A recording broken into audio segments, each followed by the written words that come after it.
ular tasavvur qilolmaydi insonni bunaqa ko'p yeyishini, chunki ularda hayotda bunaqa izobiliya bo'lmagan. Zavtrak qilmasa o't qopi buziladi. U paytda odamlar juda ham kam ovqat yegan, 2 kunda 3 kunda bir yegan. Bilasizlar, sahih hadislarda Muhammad alayhisalom qornlari ochgandan qornlariga tosh baylab yurganlar haqida ham ma'lumotlar kelgan. Og'zimizni yopgandan keyin uxlashimiz bizni tanamizni tiklanmasligiga olib keladi. Va bizda eng katta qilinadigan xato Ramazon paytida suvni chiqib ketishi uchun suvni o'rni juda ham muhim, suv ichmaymiz deyarli. Nega ba'zi insonlar ro'za tutayotgan paytda vazn yo'qotish o'rniga vazn yig'ishadi? Chunki ular hozir masalan aytadigan 5 ta xatoni qilishadi. Hop, birinchi xatolik biz to'g'ri sunnatga muvofiq deb bilamiz va lekin shu bilan birgalikda biza qiladigan eng katta xatolardan biri bu o'sha saharlikni yoki iftorlikni mana shunaqa xurmo bilan ochish yoki o'sha xurmoga o'xshagan yuqori uglevodli mahsulotlarni ko'p yeyish. Hozir sizlarda juda ko'pchiliklar kommentariyga yozishi mumkin. Osiyo opa, nimaga unaqa deyapsiz? Bu sunnatga muvofiq-ku. Nimaga siz sunnatga qarshi chiqyapsiz deyishingiz mumkin. Aslida o'rtoqlar unaqa emas. To'g'ri, xurmo juda ham mineralga boy, vitaminga boy, juda ham foydali bo'lgan mahsulot hisoblanadi. Lekin bizani hozir jamiyatga e'tibor qiladigan bo'lsangiz, bizda juda ham ko'pchilik insonlarda qonni qo'yiqligi, bo'g'imlardagi og'riqlar, qandli diabetni rivojlanib borayotgani va ortiqcha vazn bor. Hozir men aynan shunaqa kasalligi bor insonlarga aytamanki, agar siz o'sha mana shunaqa yuqori uglevodli mahsulotlar, ya'ni mana shu finikni glikemik indeksini tekshirishganda shakarniki bilan deyarli bir xil ekan. E'tibor qilganmisiz? Mana shu xurmoni yeganingizda inson yo'talib yuborishi mumkin. Nimaga? Chunki juda ham shirin hisoblanadi. Albatta mana shu xurmoni yegandan keyin orqasidan biz choy ichamiz yoki suv ichib olamiz, chunki juda ham o'tkir. Mana shu narsa bizni qonimizga tushgandan keyin o'sha qondagi glyukozani juda ham ko'tarib oladi. Lekin nimaga unda Muhammad alayhissalom va sahobalar qilishgan-ku Osiyo opa deyishingiz mumkin. Ha, o'rtoqlar, ular yeyishgan va ular bir kunda bir mahal yoki 2 kunda bir mahal, hattoki 3 kunda bir mahal ovqatlanganlar degan sahih hadislarni eshitganmiz. Muhammad alayhissalom davrlarida bizanikidaqa iftorlik paytida 1, 2, 3, 4, 5lar bo'lmagan o'rtoqlar. Ular biz hozir mana bu bilan ochamiz, bo'ldi, ochganimizdan keyin qo'ydik, u yog'iga ketdi. Oshqozonimiz yorilib ketadigan darajada biz ovqatlanamiz.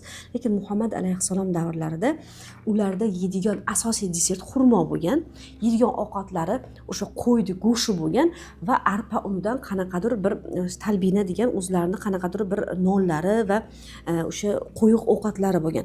Ya'ni bittani o'zida hammasi bo'lmagan o'shanda ham. O'rtoqlar, sahih hadislarda kelgan Muhammad alayhissalom g'azotlarga ketayotganlarida bitta xaltada xurmolari bo'lar ekan. Ana shu xurmoni o'sha iftorlik paytidami, saharlik paytidami yoki umuman qornlari ochganda xurmoni bo'lishib sahobalar yeyishgan ekan. Ya'ni qarang, ular postoyanno shunaqa ovqatlangan uchun ularda insulin gormoni baland bo'lmagan, ularda quvvat juda ham zo'r bo'lgan, ularda ortiqcha vazn va qorin kattaligi bo'lmagan. Umar roziyallohu anhuni kinolarini ko'rganmiz. Umar roziyallohu anhu nima qilganlar qonni katta insonlarni ko'rganda? Ularni uyat sanga, xuddi anu bizda xato qilsak xayr sanga deyiladi-ku. Uyat sanga, pozor sanga degan narsani Umar roziyallohu anhu odamlarga aytgan. Qanday bunaqa inson shunchalik darajada qornini katta qilib yuborish darajada yashashi mumkin? Ya'ni uyalmaysanmi? Qanday shu holatda Robbing bilan ko'rishasan degan gaplarni gapirganlar. Nima? Allohning barakasi, Allohning azobi-ku. Haloyiq, qorin qo'ymanglar. Yo'qsa namozga dangasa bo'lib qolasizlar. Qomatingiz buziladi, kasalliklarga chalinasizlar. Ovqatlanishda me'yorni bilinglar. Bu sog'lig'ingizga foyda keltiradi, isrofdan asraydi. Ibodatlaringizga quvvat bo'ladi. Ya'ni ularni tushunchalariga va ular tasavvur qila olmaydi insonni bunaqa ko'p yeyishini, chunki ularda hayotda bunaqa izobiliya bo'lmagan. O'sha saodat asri kelishidan oldin ham o'sha Umar roziyallohu anhu o'sha butlarga sig'inib mushrik bo'lib yurgan paytlarida ham ular bunaqa ovqat yemagan. Mana shu ovqat yeyish, ovqatga qul bo'lib qolish, ovqatni 1, 2, 4, 5, 6, 8 va uni 5 mahal yoki 3 mahal juda ham ko'p yeyish keyinchalik insonlar o'zi o'ylab topgan narsalar. Mana hozir bilasizlar, zavtiriq qilmasa, nonushta qilmasa o't qopi bo'ladi, tosh paydo bo'ladi, zavtiriq qilmasa o't qopi buziladi. Lekin nimaga ularni paytda hech kimni o't qopidan narusheniyasi bo'lmagan, o't qoplarda toshlar degan narsa bo'lmagan. Agar ertalabda ovqat yemaslik bizani agar invalid qilganda, bizani bitta a'zoyimizni olib tashlashiga sababchi bo'lganda, ishoninglar, Muhammad alayhissalom hammaga ertalabda yog'li nimadir yeyishinglar, bu sizlarning o't qoplaring uchun foydali deb bizga ana shu narsani qoldirgan bo'ladilar. U paytda odamlar juda ham kam ovqat yegan, 2 kunda 3 kunda bir yegan. Bilasizlar, sahih hadislarda Muhammad alayhissalom qornlari ochgandan qornlariga tosh baylab yurganlar haqida ham ma'lumotlar kelgan. Demak, bunga umuman aloqasi yo'q. O'shaning uchun hozirgi kunda sizda problema bor, sizda ortiqcha vazningiz bor, tez narsa yegingiz keladi, shirinligingiz keladi. Analizga qon topshirganingizda sizda o'sha 5-7, 5-9, ya'ni qandli diabetga ozgina qoldi. Mana shunaqa paytlarda men sizlarga mana shunday xurmo, ya'ni yuqori uglevodli mahsulotlarni tavsiya qilaman. Chunki siz buni yeganingizdan keyin insulin juda ham balandlanib ketib, yana ham ishtahangiz ochilib, mana bu orqada turgan hamma mahsulotlarni yeb olasiz. Ularning paytida biza yeyotgan mahsulotlar yo'q edi va ularda insulin gormoni baland bo'lmagan. Ramazon paytida uyqu rejimini buzilishi. O'zi aslida o'rtoqlar, sizlar boshqa paytda uyqularni rejimiga amal qilsanglar, masalan 11 oy kechqurun 10 da uxladinglar, o'sha 3 gacha qotib uxladinglar, 3 dan keyin bomdodga turasizlarmi, tahajjudga turasizlarmi yoki yotib qolib uxlayverasizlarmi? Bu sizlarning o'zingizning shaxsiy ishinglar. Bu narsa sizlarning gormonlarning buzilishiga olib kelmaydi, ya'ni uyqu rejimi joyida hisoblanadi. Lekin 11 oy ham yaxshi uxlamagan odam ham Ramazonda mana shu ishni qilganligi uchun o'sha problemalar paydo bo'ladi. Ramazon oyida nima qilamiz biz? Kechqurun o'sha 6-7 larning atrofida ovqatlanganimizdan keyin xufton namozi o'qilgandan keyin tarovehlar o'qiladi va maksimal darajada bir 11 gacha tarovehni o'qib bo'lish kerak o'zi aslida. Sog'lom o'sha rejimni davom ettirmoqchi bo'lsanglar, где-то bir 9 larda xufton bo'ladigan bo'lsa, xuftonni o'qigandan keyin o'sha 20 rakat taroveh namozini o'qib bo'lguninglarcha o'sha 11 bo'ladi. 11 dan keyin inson uxlash kerak. Chunki soat 3:30 da yoki ovqat tayyorlaydiganlar, zavtrakda, ya'ni saharni tayyorlaydiganlar o'sha 2:30 da uyg'onish kerak bo'ladi. O'zi eng produktivniy uyqu 10 bilan 2 ning orasida ekan. Buni olimlar o'lchashibdi. Inson tanasini tekshirishibdi. Aynan shu paytda uxlab bersangiz, boshqa paytdagi uxlamasligingiz sizga zarar bera olmas ekan. Tushunarli-a? Demak, 11 bilan 3 ta o'rtasida yaxshilab uxlab berasiz va 3 dan keyin yana o'sha saharligingizni davom ettirib, keyin quyosh chiqqandan keyin yana 1-2 soat dam olsangiz sizga zarar qilmaydi. Bizda qanaqa bo'ladi? Biz nima qilamiz? Biz ujinni qildik. Ujinni qilganimizdan keyin ancha gaplashib o'tiramiz, namozini o'qiymiz. Tarovehdan keyin ko'p yoshlarda ko'chaga chiqib ketiladi, u yoq bu yerda yuriladi yoki o'zi iftorlik qilgandan keyin yana bir qarindoshinikiga boradi yoki birodarnikiga boradi, qayerdir kafelarda o'tirib yana narsa yeyishadi. Ya'ni bizda odat bo'lib qoldi, bilasizlarmi? Kechqurun uxlamaslik. Kechqurun umuman uxlamaymiz. Chunki saharlikka ozgina qoldi, nima qilamiz? Shu bilan yotib olib bemalol 10 soat uxlaymiz. Hozir nima qilsak Ramazonga ertalab saharlikka turolmayman degan narsa bo'ladi insonlarda va shu bilan uxlamasdan kechasidan yeb 3 dan keyin uxlaymiz. Ya'ni og'zimizni yopganimizdan keyin uxlaymiz. Og'zimizni yopgandan keyin uxlashimiz bizni tanamizni tiklanmasligiga olib keladi. Tana tiklanishi uchun kechqurun 10 dan 3 gacha inson uxlagan bo'lishi kerak. Mana shu tananing tiklanmasligi bizda stress gormoni, kortizol gormoni uyg'onishini va mana shu kortizol gormoni melatoninni buzilishiga olib keladi. Mana shuning uchun hurmatli kuzatuvchilar, Ramazon paytida biza maksimal darajada ozishimiz, maksimal darajada poklanishimiz, maksimal darajada asablarimiz tinchlanib, chiroyli, yaxshi kayfiyatda o'tkazishimiz uchun biza uyqu rejimiga baribir amal qilishimiz kerak. Xuftondan keyin ortiqcha gap so'zsiz ibodatlarimizni qilib olib, 11 dan keyin yotib uxlashimiz kerak. Va o'sha 2:30-3 da turganimizdan keyin yana xohlasak uxlaymiz, xohlamasak uxlamaymiz. U yog'i o'sha bizani sog'lig'imizga zarar bermaydi. Mana shu momentini olib olishimiz kerak. Uchinchi eng katta xatolik bizani o'sha energiyasizlikka, navorot soch to'kilishiga, badanlarimiz qurishiga va gormonal fonimizga yana ham chigallashib ketishiga sababchi bo'luvchi xatolik va eng katta narsa ozaman deb inson niyat qilib, navorot semirib chiqishining asosiy sababi bu kuch bo'ladi deb noto'g'ri mahsulotlarni yeyish. Hech qachon insonni tanasida o'sha biza yeydigan makronutrientlar bizani o'zbekchiligimizda, o'zbek mentalitetidagi eng baquvvat deb o'ylagan ovqatlarimiz bular osh, qozon kabob, xonim, somsa, manti, lag'mon, chuchvara. Bular mana shu ovqatlar, beshbarmoq, bular eng quvvatli, eng kuchli ovqatlar deb o'ylaymiz. Aslida bizni eng yog' to'playdigan, qornimizni dam qiladigan, boshimizni og'ritadigan, bizni kasal qiladigan mahsulot hisoblanadi. Esinglarda tursin, oqsilli mahsulotlar bizning tanamizga kirgandan keyin 4 soat, 3,5 soat ichida hazm bo'ladi. Jigarimizga pitaniya bo'lib boradi va pitaniya bizani kun davomida energiya beradi. Bizani yeydigan yuqorida aytgan baquvvat ovqatlarimiz bizning tanamizga kiradi, 2 soatda hazm bo'ladi. Bizni tanamizdagi jigarga emas, yog' qatlarimizga boradi va bizga hech qanaqa material bo'lmaydi. Tushundinglar-a? Biza tanamizga ovqat yeyotganimizda bizaga resurs bo'ladigan narsa yeyishimiz kerak. Ya'ni masalan, investitsiya qilish uchun nimaga pul tikish kerak desangiz, birinchi o'rinda biznesmenlar aytadi, o'zingga investitsiya qil, bilimga investitsiya qil, chunki seni biliming bo'lsa, bugun bankrot bo'lsan ham ertaga mana shu biliming va aqling zo'rligi uchun ertaga boshqa biznes bilan chiqib ketasan deydi. Ikkinchi seni qiladigan investitsiyang uyga bo'lsin deydi. Telefonga, har xil bir narsa taqinchoqlarga yoki boshqa narsalarga qiladigan investitsiyangiz ular investitsiya hisoblanmaydi. Xuddi shunga o'xshab bizada xatolik va bizni kuchimiz yetadigan narsa bu kichkina narsalarga investitsiya qilish. Va mana shu narsa bizga uglevodli mahsulotlar deb olsak bo'ladi. Mana shu mahsulotlar bizga ozginagina kuch beradi, qornimizni katta qilib ishirib beradi. Chunki biz xamirli ovqat yeyapmiz. Xamirli ovqat bizni oshqozonimizga tushgandan keyin uni tarkibida nima bor deganman? Gluten bor deganman. Ya'ni bizning xamirli ovqatlarimizda gluten bor. Gluten qorinni dam qiladi, oshqozonni ishirib beradi, xuddani to'ygandek bo'lasiz. Lekin u 2 soatdan keyin yo'q bo'lib ketadi, parchalanib ketib yoqqa aylanadi. Lekin ozgina yesangiz ham, masalan, bir shaparoq go'sht yedingiz yoki 2 dona, 3 dona tuxum yedingiz, ozgina salat yedingiz. Ana shuni yeganingizdan keyin qorningiz to'yib ketmaydi.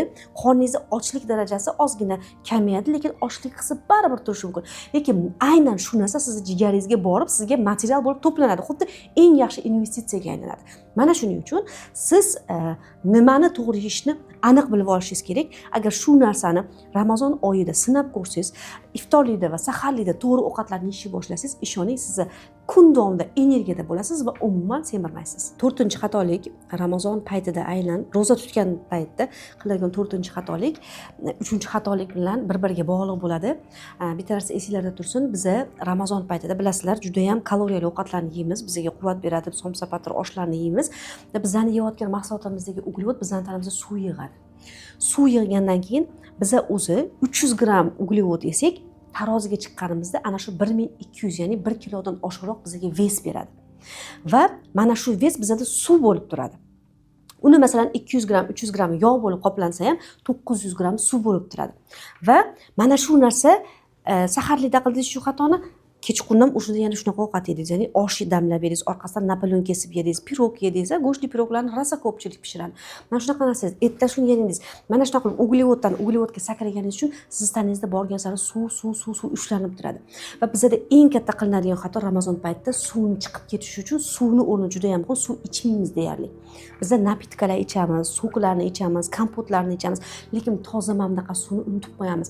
Va shu sababdan Ramazondan chiqqandan keyin odamlar analiz topshirganda juda ham qon quyuqlashib ketgan bo'ladi, давление oshishni boshlaydi. Bilasizlar, mana juda ham ko'p ota-onalaringda ko'rgansizlar, iftorlikka boradilar. Iftorlikdan olib kelganingizdan keyin kechagi yuragi bezovta bo'ladi, kechasi skoriy chaqirasiz, давление oshib ketdi degan diagnoz qo'yiladi.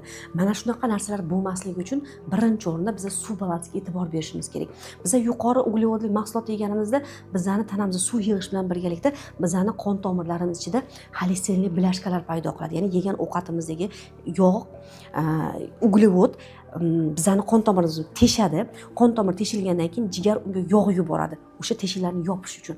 Va qon tomir torayganligi uchun bizani qonimiz suv ichmaganimizga qo'yiq sekin aylanadi.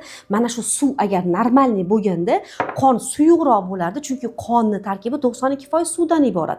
Suvni ko'p ichsak Ramazon paytida bizda mana shunaqa uglevodli narsalar yeganimizda ham bizga zarari kamroq bo'ladi. Nimaga? Biz хотя бы qonimizni suyuqlashtirib turibmiz.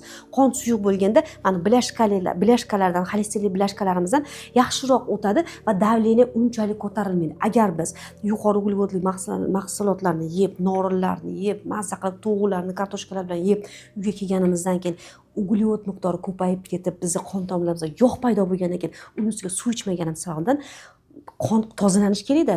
Qon pastagan 24 soat tozalanadi, ishlarda tursin.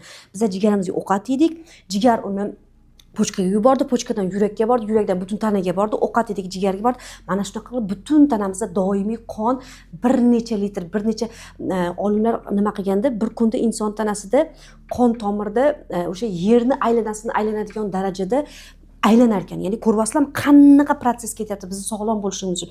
Mana shu proseslarda qon tomirdagi bizani yeyotgan ovqatimizdagi bilashkalar qon tomirdagi faoliyatni buzadi va suyuqlik ichmaganimiz bizani o'sha aynan Ramazon paytida qayta davleniyamiz oshishiga, qon quyuqlashib ketib, yuragimiz, qo'llarimiz uyushishni boshlashiga, balki infarkt insult bo'lishgacha ham olib kelishi mumkin. Mana shuning uchun o'rtoqlar, nima yechim qilamiz? Ertalab Ramazon oyida biza saharlikka turishdan oldin обязательно mineralli suvlarimizni yoki mana bunaqa suvlarimizni tayyorlab qo'yib, turishimiz bilan birinchi suvdan boshlaymiz. Ovqat tayyorlayotganimizda, noshta tayyorlayotganimizda yana suv ichamiz. Suvni imkon qadar ko'p ichsangiz, oshqozon sal kengayadi, ovqat ham sal kamroq kiradi ichimizga. Ozgina narsa bilan qornimiz to'yadi va kun davomida ichmaymiz va ovqatni yeyishdan oldin birinchi bir stakan suv ichib, namozimizni shomni o'qiymiz, shomdan keyin sekin-sekin ovqat yeyamiz. Ya'ni tanamizga ozgina narsa ochib turib suvni ichamiz. Tanamiz sekin-sekin ovqat birinchi taom tushgandan keyin o'sha miyada ovqat yeyapti degan signal boshlanadi. Suvni ichib olgandan keyin 15-20 minutdan keyin ovqatlanadigan bo'lsak, tabiiyki biz tez va ko'p ovqat yeya olmaymiz. Ovqat yeyishimiz ham kam bo'ladi, qonda glyukoza ham unaqa ko'tarilmaydi, tanamizda glyukoza ko'paymaydi va o'sha ovqatimiz yeb bo'lganimizdan keyin ham sekin-sekin ho'plab qolib, imkon qadar 1,5-2 litr suvni ichishga harakat qilishimiz kerak. Mana shunday qiladigan bo'lsak, davleniyani oshishini, vaznimizni ko'tarilib, atyoqlarimiz ko'payib, vaznimiz ko'tarilib, stressga tushmaslikni oldini olamiz va suv normasi joyida bo'lgan insonlarda o'sha uyqusi ham joyida bo'ladi, miya faoliyati ham 25% suvdan iborat bo'lganligi uchun miya ham yaxshi sobrajat qiladi, charchab qolish, holsizlik bo'lish, bosh aylanishlar kamroq bo'ladi. Demak, 5-chi eng asosiy xatolardan biri biza ro'za oyida ozishni o'zimizga plan qilamiz. Yoki nafaqat Ramazon oyida umuman ozmoqchi bo'layotgan insonlar hamma narsa yeyishdan deb o'ylaydi yoki sport zalga borsam, sportni ko'paytirsam ozaman deb o'ylaydi va nimadan semirayotgani sababi bilan ishlamaydi. Mana shu xatolik yillar davomida bizani gormonal fonimiz buzildi, undan keyin yana ham murakkabroq buzildi, undan keyin nafaqat qalqon o'sma bezi, o'sha jinsiy gormonlarimiz buzildi, bizani asab sistemamizdagi gormonlarimiz buzildi, nadpochnikimizni buzilishiga olib kelishi mumkin. Mana shu xatolarni yechmaslik. Mana shunday xatolarni yechishni xohlaganlar men sizlarga yengil bo'ling kursini tavsiya qilaman, chunki aynan mana shunday yillar davomida semirib ketayotgan, ayniqsa Ramazon oyida hech bo'lmasam shu oyda ozib olaman ochlikdan deb umid qilayotgan insonlarni nechtasini ozmayotganini ko'ryapmiz. Buni sababi ular ildizlarni topa olmayotganligi. Men sizlarni mana shu Ramazon oyidagi problemalaringni va umuman semizlikda bo'ladigan problemani hal qilish uchun yengil bo'ling kursini tavsiya qilaman va u kursda biz aynan o'sha endokrinolog, nutritsiolog, dietolog sifatida sizlarni gormonlaringni to'g'rilaymiz, chunki gormonlaringdagi o'sha tadagi gormonlar yoki kortizol va insulin gormonlarini yuqorilab ko'tarilib ketishi Ramazon oyida och qolsalaring ham sizlarni umuman natijaga olib kelmasligi mumkin va mana shu kursimni taqdimoti bilan sizlarni tanishtiraman. Azizlar, ozish oson, uni qachonki ildizi bilan topsangiz, ya'ni ildizini topsangiz. Va men ham o'zimni shu yo'l bilan 60 kilogramdan oshiqroq vazn tashlaganman. Mana rasmlarim turibdi, bemalol ko'rsanglar bo'ladi. Lekin siz dietasiz ozib, qayta semirmasligingiz uchun 3 ta narsani qilishingiz kerak bo'ladi. Birinchi ish analiz topshirish. Analiz topshirmasangiz, nimaga ozolmayapman, nimaga vesim to'xtab qoldi, dieta paytida qaltirab ketyapman, uyqum buzilib qoldi, hushimdan ketib qolay deyapman, asabim buzilib ketyapti degan savol ustiga yuraverasiz. O'shaning uchun ham sizda hozir nima holat bo'layotganini bilish uchun обязательно biz analiz topshirishimiz kerak. Ikkinchi qiladigan ishingiz, siz analizlarni topshirganingizdan keyin endi unga yechim topishimiz kerak. Analiz topshirganingizdan keyin albatta sizda qanaqadir problemalar chiqadi. Aniq bu narsa, chunki semirish o'zidan-o'zi bo'lmaydi. Inson tanasida nimadir buziladi. Buzilganligi uchun tana sekin ishlashni boshlaydi. Yeganiga yarasha harakat to'xtaydi. Yegan ovqati klitkani ichiga emas, yegan ovqati yog'li qatlamga, jirovoy depoga qarab yurishni boshlaydi. Mana shunga nima sabab bo'lyapti o'zi degan yechimlarni olgandan keyin albatta defitsitlarni yopish kerak bo'ladi. Ko'pchilik so'raydi, defitsitlar nima? Inson tanasida yetishmayotgan mikronutrientlar.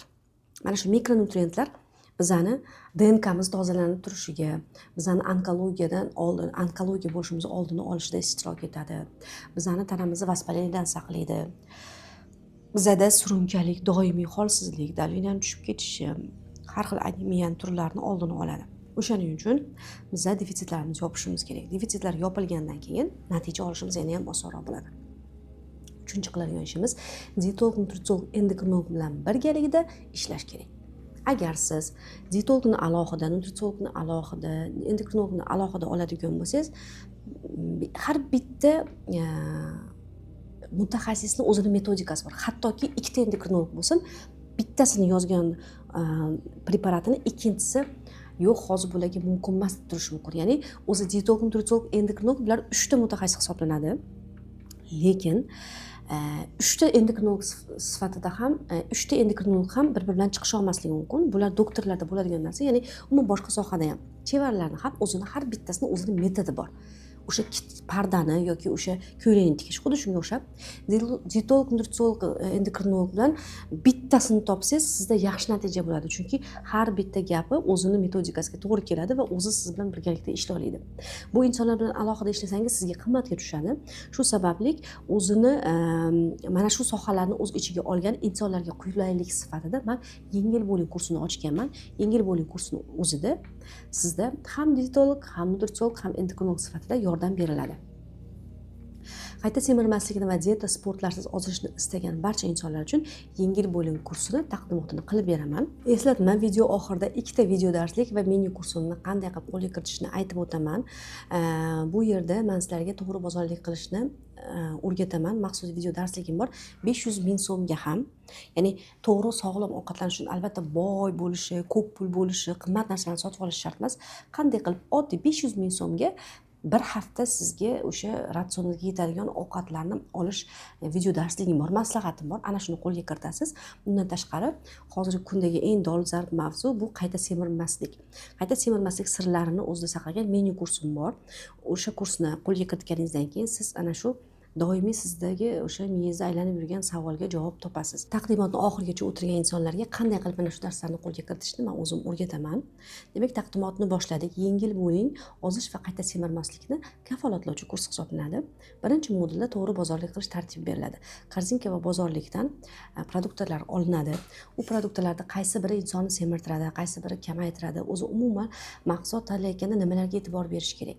Foydali, foydasizga ajratib tahlil qilib berganman. Mana shu video darslik bilan bizani kursimizni boshlanadi.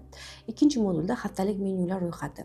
Biz inson tanasini joyiga qo'yish, uni o'sha doimiy qiynayotgan uyqusizlik, ishtahasini balandligi, bo'g'imlardagi og'riqlar, asabini chatoqligi, bular hammasi tanadagi defitsitlarga bog'liq. O'sha defitsitlarni yopish maqsadida biz 8 ta haftani har bittasiga maqsad qo'yganmiz va mana shu maqsadlardan bitta o'tamiz.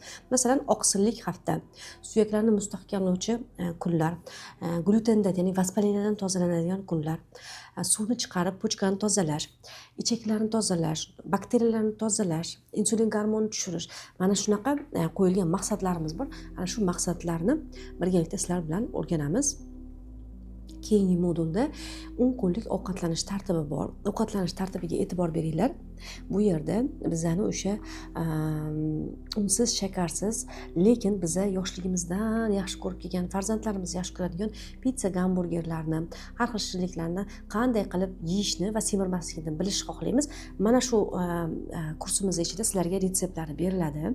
Undan keyin autofagiya protsessiga to'g'ri qanday qilib kirishni o'rganamiz. Autofagiya protsessi bu insonni klitkalarini yosharib, onkologiyalarni, o'simtalarni yo'q qilib, zeleniyan joyiga qaytarish, insonni kognitivniy funksiyalarni, ya'ni miya faoliyatini yaxshilovchi proses hisoblanadi. Mana shu prosesdan o'tganingizdan keyin jigaringiz tozalanadi, yangilanadi.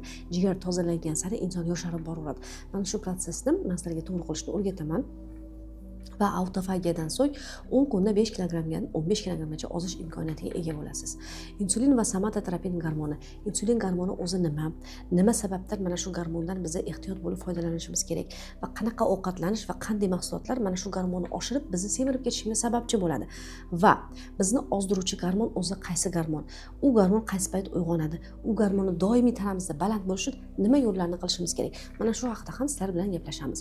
Va insulin gormoni birinchi 10 kunlikda sezilarli darajada tushishi bizdagi qorinni ketishiga juda ham zo'r yordam beradi. Mana rasmda ko'rsanglar bo'ladi.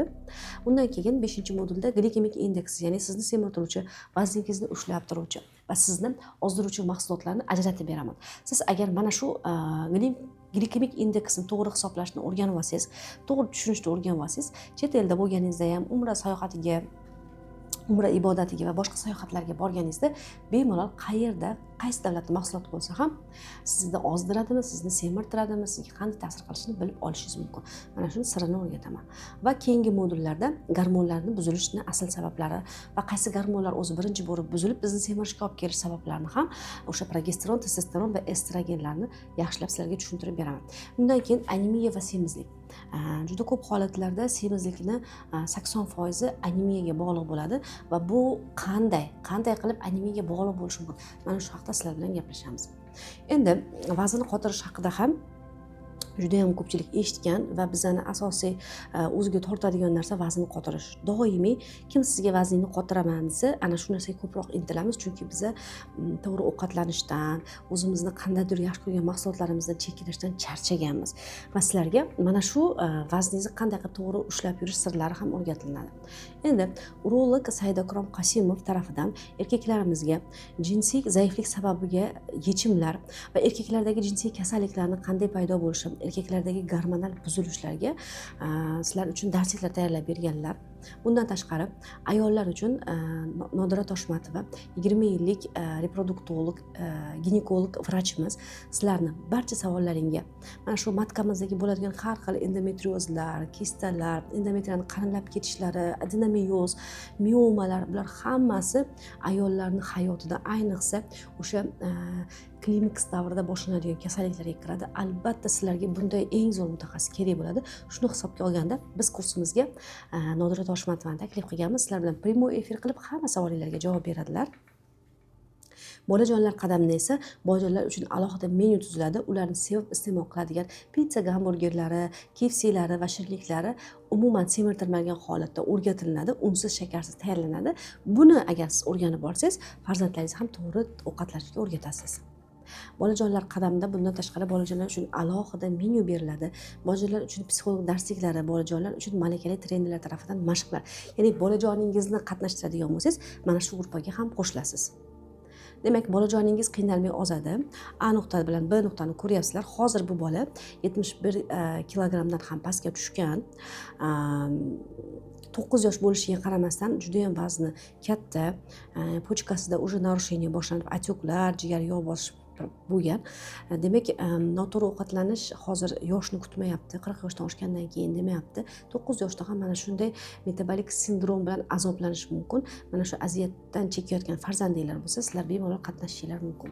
Yengil bo'ling 2 oylik dars to'liq 12 ta qadam, analiz tahlillari, kunlik trekking jadvallar, 45 ta darsliklar va plus spikerlarni darsliklari, har kunlikda 10 ta faol ishtirokchi uchun vitamin sovg'alar, yur loyihasida yaxshi ishtirok etgan insonlar uchun vitamin sovg'alar va yengil bo'ling kursini boshqa kurslardan ustunligini men sizlarga hozir tushuntirib o'taman. Birinchi o'rinda bu analizlarni ko'rishimiz. O'zbekistonda bunda analizlar ro'yxatini, ya'ni check-upini faqat men beraman va meni shogirdlarim ko'ra oladi. Sizni analizlaringizni tahlilni offlayn tarzda ko'rib beriladi. Bunaqa kuchli individual yondashuvdagi konsultatsiya hech qaysi davolovchi maskandan topa olmaysiz. Bundan tashqari ikkinchi ustunligi menyular meni nutritsiologik ilmimga asoslangan. Men nutritsiologiyani Rossiya Federatsiyasi akademiyasida, Niderlandiyada, Koreya mutaxassislaridan, Amerika mutaxassislaridan, Ukraina mutaxassislaridan, Turkiyadan va hozirgi kunda Koreya mutaxassislaridan universitetda, Bujon universitetida birinchi kurs talabasiman. Xudo xolasa 4 yil o'qib, ana shu yerda ham ilmlarimni yangilab boryapman va har yangilangan ilmlarimni mana shu menyularimda ko'rsatib boryapman. Meni marafonimda qilingan menyular shaxsan o'zimni uzoq yilgi o'sha olgan ma'lumotlarimdan kelib chiqib tuzilgan. Keyingi ustunlik bu kuchli nazorat.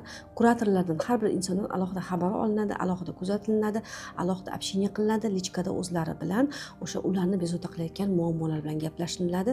Ya'ni nazoratimiz juda ham kuchli. Bunaqa kurslar juda ko'p joylarda yo'q. Aynan sizlarning natija olmasliklaringning asl sababi ham mana shunday nazorat yo'qligidan. Siz 100 minglik, 200 minglik marafonlarga qo'shilasiz, siz qo'shilganingizdan keyin pul olgandan keyin hech kim siz bilan ishi ham yo'q, savolga javob ham ola olmaysiz, orada qolib ketishi mumkin. Sizni hech kim nazorat qilmaydi. Bor to'yib ketdim deb guruhdan tashlab chiqib ketsangiz ham hech kim sizdan xabar olmaydi. O'shaning uchun biz kuchli nazoratni yo'lga qo'yganmiz. 4-ustunlik qayta semirmaslik. Kurs davomida ozgach siz qayta semirmaysiz va kasalliklaringizga ham davo topasiz. Menga birinchi bo'lib ishonch bildirganlarni har doim xursand qilib keladi va bu narsa bizani jamoamizda asosiy an'anasiga aylangan. Agar siz hozir 24 soat ichida kursga qatnashga qaror qilsangiz, umumiy 2 million 200 ming so'm qiymatga ega bo'lgan 5 ta kurs va mualliflik kitobimni sizga bepulga beraman. Demak, birinchi sovg'am ona va bola uchun vitaminlar kursi. Har bitta meni kuzatayotgan kuzatuvchilarning u xoh o'lkay bo'lsin, xoh ayol bo'lsin, albatta farzandi bor. Turmush qurmagan bo'lsa, inshaalloh farzandi bo'ladi va farzandlarimiz salomatligi bizga juda ham muhim. Farzandlarimiz sog'lom o'sishligi uchun hozirgi kunda bilasizlar, bizani yeyotgan ratsionimizdagi bizani mevalarimizda, bizani sabzavotlarimizda biz xohlaganchalik vitamin, minerallarga boy emas. Shuning uchun doimiy qayta kasallanish, shamollanish, immunitet pastligini farzandlarimizda ko'rib boryapmiz va biz nima yo'l topishni bilmasdan antibiotik sotib olib farzandlarimiz immunitetini yana ham tushirib tashlayapmiz. O'shaning uchun sizlar qanaqa paytda farzandlarga qanaqa vitamin olib berishliklarini bilmasliklaring mumkin. Mana shu tema aktual bo'lganligi uchun men sizlarga 500 ming so'mlik ona va bola uchun vitaminlar kursini sovg'a qilaman. Ikkinchi sovg'am psixolog tomonidan o'z tanasini qabul qilish va ayollik energiyasini oshirish kursi. Mana shu kurs aynan ayollarga uxlolmayotgan, jizzaki, o'zini yomon ko'rayotgan, atrofdagilar bilan munosabatlarida chiqishmovchiliklar bo'layotgan ayollarga tavsiya qilaman, chunki aynan shunday ayollarda o'zini bo'lgan qadri tushib ketadi, o'zini kerak emas bir buyumdek his qilishni boshlaydi. Hech kim u bilan ishi yo'q, hamma undan nimadir xohlaydi, farzandlari undan nimadir xohlaydi, qaynonasi xohlaydi, yaqinlari xohlaydi, eri xohlaydi, lekin hech kim undan xolaqol so'ramayotgandek bo'ladi, chunki o'zini mana shunday qadrini tushirib tashlagan. Ayol kishi har biri o'zini qadrini baland tutganda, sizni ham nimalar xohlashingiz, nimalar sizga yoqish yoqmasligini insonlar qiziqishni boshlaydi. Va mana shunday qadringizni baland qilish uchun sizga o'zini tanasini qabul qilish va ayollik energiyasini oshirish kursi berilgan. Mana shu kursning asl narxi 700 ming so'm. Uchinchi sovg'amiz bayram dasturxoni menyusi. Bayram dasturxoni bizga birinchi o'rinda kerak, chunki biz mehmondo'st xalqmiz. Bizda bayramlarimiz ko'p, biz mehmonlarni yaxshi ko'ramiz. Har doim bizani uyimizga akalarimiz, ammalarimiz, xolalarimiz mehmonga kelishadi va biz ularni bilamiz. Birida vazni ortiqcha, birida qandli diabeti bor, biri davleniyasiga doim dori ichib yuradi, birida doim qoni qo'yiq. Mana shunday insonlarni biz agar to'g'ri menyu bilan kutib olsak, ular hech qanaqa muammosiz biz bilan maza qilib ovqatlanib, sog'lig'iga zarar yetkazmagan holatda biz bilan xayrlashadi. Mana shu darslik sizga kerak bo'ladi. Ayniqsa hozir Ramazon paytida bizani har bir kun 30 kunimiz bayram, iftorlikni o'zgacha bir bayram bilan nishonlaymiz.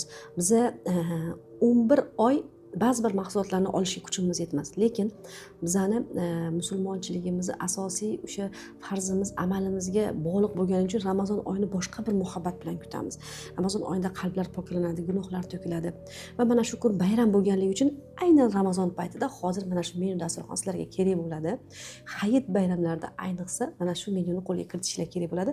Sizlarga ham sovg'aga mana shu kitobni tiqib qo'yganman, qo'shib qo'yganman. Yuqoridagi darslikka qo'shimcha tarzda sizlarga 4-chi sovg'a qilib yana bolajonlarimizni salomatligini o'ylagan holatda sizlarga sovg'a qo'shdim. Bu bolalardagi kasalliklar va bolalar uchun maxsus vitaminlar darsi. Mana shu kitobni ham narxi 400 ming so'm. Sizga hozirroq 24 soat ichida bizani yengil bo'ling kursimizga qo'shilishni niyat qilsangiz, shu sovg'a ham sizga tekinga beriladi. 5-chi sovg'a psixolog tomonidan bolalar tarbiyasi, bolada intizomni shakllantirish, bola va ota-ona bilan bolani o'rtasidagi sog'lom munosabat, boladagi nafs tarbiyasi juda ham muhim mavzu bo'lganligi uchun sizga mana shu mavzu aynan qiziq bo'ladi. Asl narxi 400 ming so'm. Bu ham sizga beriladigan sovg'alarning ichiga kiritilgan. Demak, bundan tashqari O'zbekistonda ozish bo'yicha yagona kitob bo'lgan Workbook mana meni qo'limda turibdi. Bu kitob sizni ozish yo'lidagi xaritasi hisoblanadi. Mana shu kitob bilan siz ozish marafonda juda ham zo'r natijalarga erishishingiz mumkin. Lekin marafonimiz ming zo'r bo'lsin, boshqa bo'lsin, 4 oydan keyin marafonlarga dostuplar yopiladi. Sizni esa esingizdan chiqib ketishi mumkin. Ammo mana shu kitobni qo'lga kiritsangiz, siz bizning kursimizni boshidan boshlaysiz. Chunki kursni birinchi kunidan har bitta o'sha bo'linadigan sistema, ya'ni kursdagi har bitta bo'ladigan jarayon mana shu kitobga joylashtirilgan. Mana shu kitobda ichida har birida QR kod bor. Mana shu QR kodni bossangiz, men darsliklarim onlayn tarzda sizga chiqib keladi. Darsni ko'rib, o'shanda sizga bergan vazifalarni yana bir bor eslab, mazza qilib, yana boshqatdan ozishingiz yoki bundan yaxshi foydalanishingiz yoki bo'lmasam biron bir yaqiningizga maslahat ham berishingiz mumkin. O'shaning uchun bu kitobni qo'ldan chiqarmasligingiz kerak. Bu kitob butun umr sizda qoladi. O'zbekistonda yagona kitob va hech qanday iltimoslarga qaramasdan men bu kitobni sotuvga qo'ymaganman. O'shaning uchun o'rtoqlar, sizlar bu kitobni qo'ldan chiqarmasligingiz kerak. Demak, bu kitobning ichida to'g'ri bozorlik qilish, video darsliklari, shirinliklar va mazali retseptlar doim bizdan esimizdan chiqib qoladi. Shu kitobni qo'lingizda bo'lsa, hamma retseptlar sizning yoningizda o'zingizga qoladi. Defitsitlarni yopuvchi vitaminlarning har birini ichish tartibi ham mana shu kitobning ichida bor. Endi aqlli tarozidan bir marta foydalanish ham bu tarozi sizning tanangizni o'qiydi. Necha foiz tanangizda yog' bor, oqsil bor, minerallar va suvlarni ajratib beruvchi aqlli tarozi o'z nomi bilan mana shu tarozida tushish ham sizga bepul beriladi. Hozir kursda ro'yxatdan o'ting va siz bilan birinchilardan bo'lib bog'lanib, biz sizga ma'lumot beramiz. Va sizda videoni bosishda va'da qilgandim. Dietani boshlab tashlab qo'ymaslik mini kursimni aynan telefon raqamingizni qoldirib ro'yxatdan o'tganingizdan keyin sizlarga dostуп ochiladi.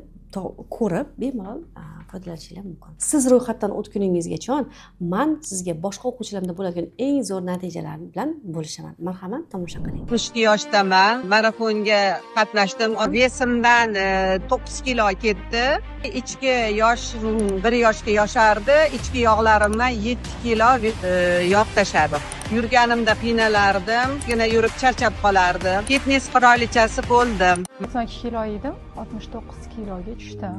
Osiyo Ismoilovada menga ishoninglar, juda ham ozish oson. Sizlar tasavvur qilib bo'lmaydigan darajada edi. Birinchi 10 kunlikda 7 kilo vez tashladim. 2 oyda 13 kilo vez tashladim.